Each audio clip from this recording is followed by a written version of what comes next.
Ils sont pas là. À qui est-ce que je parle? Parker.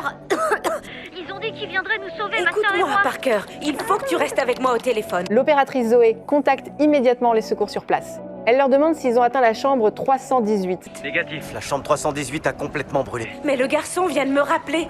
Attendez, il est toujours en... Les deux pompiers sont stupéfaits. Ils viennent tout juste de quitter le 3e étage.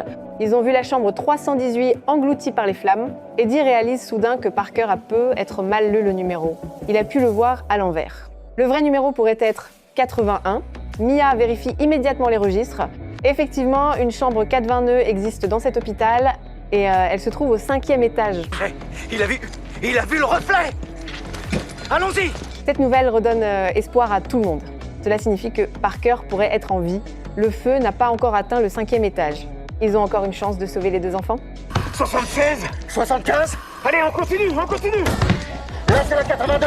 On y est. C'est la 318 à l'envers. Ils trouvent la chambre 421 sans difficulté et retrouvent Parker. Le bébé est en vie. Son pouls est stable, mais il a perdu connaissance. C'est sûrement la fumée. Heureusement, Parker et le bébé sont en vie. Les pompiers les prennent dans leurs bras et descendent immédiatement. Zoé reçoit alors la confirmation du sauvetage. Elle pousse un grand soupir de soulagement. La tension retombe enfin. Elle veut immédiatement prévenir Mia de la bonne nouvelle, car Mia croit encore que les enfants sont morts. Elle est toujours plongée dans la tristesse. Tu n'as pas besoin d'être ici.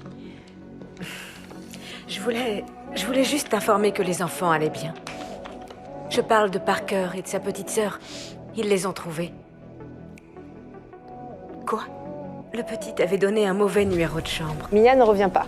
Comment est-ce possible? Il a rappelé. Il avait vu le numéro en reflet dans le couloir. Et tu as découvert ça? C'est un pompier qui l'a fait quand je l'ai eu en ligne. Alors on peut dire que c'était un travail collectif dont tu fais également partie.